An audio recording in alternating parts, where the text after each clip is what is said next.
Voilà donc justement en rapport avec cette journée mondiale de lutte contre le sida, un atelier de lancement de l'appui aux ONG gabonaises de lutte contre le sida s'est ouvert ce jour à Libreville. Les précisions avec Cyril Bertrand-Galécou. Le ministère de la Santé, à travers la Direction générale de la prévention du sida et l'unité de gestion du projet d'appui au programme national de lutte contre les infections sexuellement transmissibles et le VIH-Sida, après avoir lancé un appel à projet dans le quotidien L'Union le 15 mai dernier, intitulé « Appui à la société civile pour la lutte contre le VIH-Sida au Gabon », 41 ONG ont été recensées et 8 retenues pour 5 domaines d'action ciblés. Prévention des IST VIH-Sida chez les travailleurs du sexe et leurs clients, prévention chez les jeunes de 15 à 24 ans, prévention de la transmission du VIH-Sida de la mère à l'enfant, enfants infectés par le VIH et appui à l'observance aux soins et traitements du VIH-Sida. Je me borne tout simplement à souhaiter que le dynamisme que nous avons eu à observer au niveau de ces associations soit de même lorsque, après ces cérémonies, vous serez sur le terrain. Les projets sélectionnés par la Direction générale de la prévention du sida et l'unité de gestion du projet ayant obtenu l'avis de non-objection de l'Agence française de développement, financé à hauteur de 190 786,77 €, soit 125 147 916 de nos francs, voit l'appui technique de l'ONG internationale Médecins d'Afrique. Sans les ONG, il est difficile de faire avancer un certain nombre de causes. Donc il faut absolument que l'ONG qui soumet le projet soit en mesure de bien faire son budget, qu'il n'y ait pas d'imprévu et surtout que ce budget soit géré en mettant en place des outils de gestion de projet performants. Changement de décor pour le même événement, les professeurs enseignants de l'Université des sciences de la santé et l'Association des sages-femmes du Gabon au centre hospitalier universitaire d'Angondje planchaient sur la révision du curricula des sages-femmes au Gabon. L'intérêt de revisiter le curricula des sages-femmes, c'est regarder un peu comment sont formées les sages-femmes. Nous avons d'un côté les formateurs que nous sommes, c'est-à-dire l'université. Nous avons les utilisateurs qui est le ministère de la Santé. Or, le ministère de la Santé nous a commis pour vouloir introduire des nouvelles formations dans le cursus des sages-femmes. Et nous, au niveau de la fac, nous voulons changer les modalités d'enseignement. C'est pour ça qu'on se réunit ici, pour inclure les formations que le ministère de la Santé veut et surtout pour donner une nouvelle maquette de formation pour les sages-femmes. L'objectif de ces échanges en filigrane entre ces hommes et femmes de science vise en une harmonisation de la formation des sages-femmes gabonaises au système LMD. La diplomate chinoise Yang Baozhen, épouse de l'ambassadeur de Chine auprès de la République gabonaise, était hier à la Maison de la Femme, une structure de l'Union des femmes du Parti démocratique gabonais. Compte rendu, Bladine Andanvé, Michel John Boudéran. C'est une cérémonie sympathique qui s'est déroulée à la Maison de la Femme avec l'arrivée de l'épouse de l'ambassadeur de la République de Chine au Gabon. Yan Baozhen, c'est son nom, est allé dans cette structure d'éducation combinée partager ses vues. C'est une très belle visite, c'est une visite très très riche. Pourquoi? Parce que je ne peux pas imaginer, ça c'est à l'intérieur du Parti démocratique gabonais, il y a aussi une organisation de l'Union des femmes, mais aussi forte. Cette organisation des femmes fait beaucoup de bonnes choses. Pour les militantes, les femmes peuvent consacrer leurs efforts et intelligence pour que le Gabon devenir un pays émergent. Parce que les femmes sont les forces très importantes pour l'harmonie d'une société, pour le développement d'un pays. Les responsables de l'UFPDG ont trouvé en ce geste un élan de solidarité basé sur le partenariat gagnant-gagnant. Et pour cette visite aux allures de séance de travail, c'est quelques mots. En vous recevant dans cette maison, nous, les femmes de l'Union des femmes du Parti démocratique gabonais, nous souhaitons avoir ou nous inspirer du modèle chinois dans l'organisation des femmes Le souhait du Bureau national et de l'équipe pédagogique des formatrices, c'est d'amener les apprenantes vers un changement de mentalité, une réelle prise de conscience de leur situation de précarité, afin qu'elles comprennent que l'autonomie est nécessaire pour elles. La diplomate chinoise a avoué être fortement émue par le modèle gabonais et proposé quelques échanges pour le développement économique de notre pays. Ce fut de moments de communion et de partage. Fin à Libreville du séminaire régional sur la promotion du développement du secteur privé au sein de la CEIAC. Explication Charlie Oura, Jean de Dieu Mamoudou.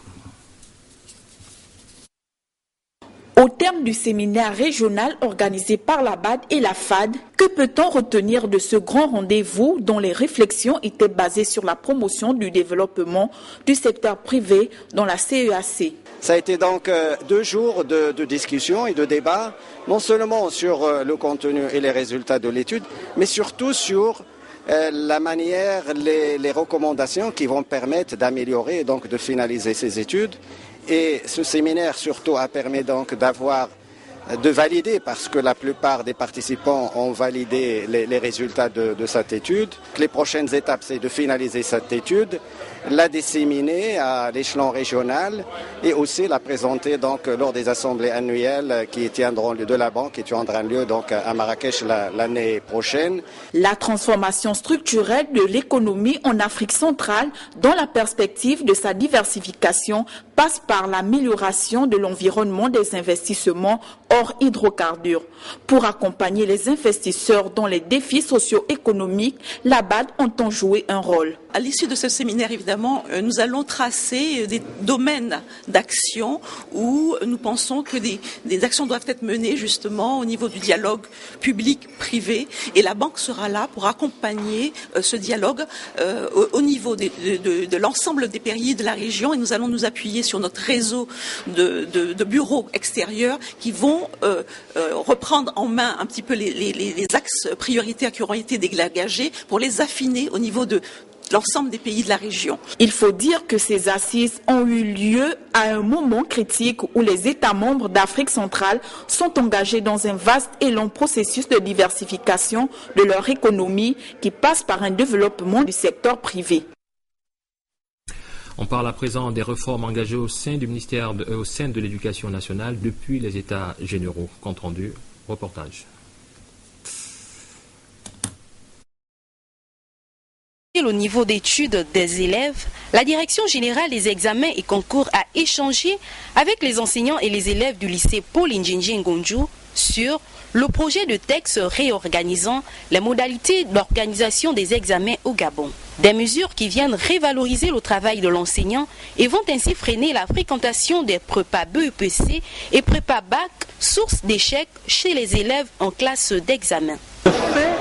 De valoriser le travail en classe, c'est un aspect qui est fondamental. Il y a eu un développement explosif depuis plusieurs années des prépas.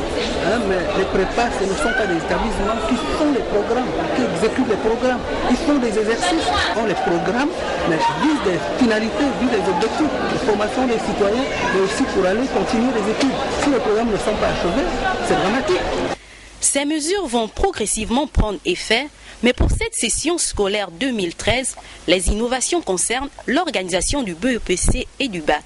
Pour le BEPC, donc, il y a une partie qui sera faite à l'examen, une partie aussi la réussite va conditionner le passage au second. Au niveau du BAC, la première partie du baccalauréat va donc commencer cette année avec les élèves qui sont en première. Ceux qui sont en terminale font le bac selon l'ancienne formule. Dès l'année prochaine, puisque ceux qui sont en première cette année seront en terminale, ils seront la deuxième partie du baccalauréat. Cette campagne d'explication sur les nouvelles réformes d'organisation du BEPC et du BAC s'étend dans tous les établissements d'enseignement secondaire de tout ordre confondu de la province de l'Estuaire. Débutée le 28 novembre 2012, l'opération est prévue s'achever le 7 décembre prochain.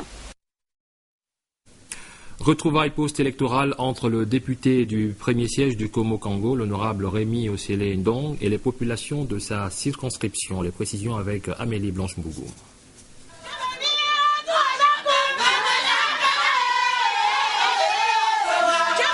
Première étape d'une tournée politique qu'il a conduit dans la zone départementale du canton Komo, les retrouvailles officielles post-électorales entre le député du premier siège du Komo-Kango, l'honorable Rémi Osele-Ndong, et les populations de cette circonscription ont été d'intenses moments de communion, signe de la grande affection et de l'estime qu'elle lui porte.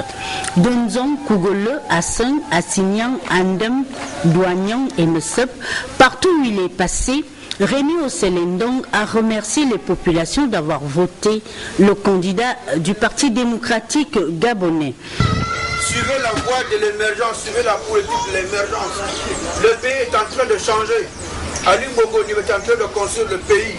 Donc soyez derrière lui. Et je vous dis qu'en me votant, c'est lui que vous avez voté. Il y a un seul Congolais. Quel que soit son ethnie, nous sommes tous des Congolais. Il n'y a pas de différence entre les femmes, les Pounous, les Ndébi, les Massamo. Non, nous sommes tous des Gabonais à Kango. Ce que nous voulons, c'est arranger chez nous et arranger notre pays. Donc, il faut dire non à la division. Il faut vraiment dire non à la division. Il faut l'unité nationale ici à Kougole. Vous avez entendu parler de la biométrie, La chose là a commencé. Donc maintenant, on va faire ce qu'on appelle l'enrôlement. L'enrôlement, c'est quoi? Les gens vont venir, les gens de la vont venir, et on va vous enregistrer pour vous donner vos pièces. Pour se faire enrôler, il faut avoir sa carte nationale d'identité. Ou alors son acte de naissance légalisé. Ou alors son jugement supplétif. Vous partez, vous prenez cette pièce, on va vous demander le nom, le prénom, le nom, le père, la mère. On va vous prendre la photo et on vous prend l'empreinte digitale. Ça. À partir de là, vous serez enrôlé, on va vous délivrer un récépissé d'enrôlement. C'est avec ce récépissé que vous allez vous faire rester sur la liste électorale. Mais pour ceux qui n'ont pas leur pièce de carte civile, il va y avoir ce qu'on appelle les audiences foraines. L'enrôlement aura lieu pendant 45 jours. Mais les audiences foraines qui vont se tenir avant vont avoir lieu pendant 2 mois. Donc pendant 2 mois, ceux qui n'ont pas de pièce d'état civil, il faut aller vous faire délivrer une pièce d'état civil. Le député s'est félicité par ailleurs de ce que les populations de Congo mènent une coexistence harmonieuse dans la paix et l'unité. Il a invité les uns et les autres à ne jamais céder aux tentations du réflexe identitaire qui est contraire à la philosophie politique du président Ali Bongo Ondimba, qui tout justement a demandé au gouvernement et au Parlement de lui soumettre une loi contre le tribalisme. Voilà un clin d'œil à un jeune artiste avant de mettre un terme à cette édition d'information. Du nom de Legbadi Chimi, fondateur du groupe Zizina Star. Ce dernier informe ses fans du lancement de son dernier album I-Codé, qui aura lieu à Mouila le 15 décembre prochain à partir de 15h30 à l'hôtel Rano de Mouila. C'est la fin de cette édition d'information. Merci de l'avoir suivi.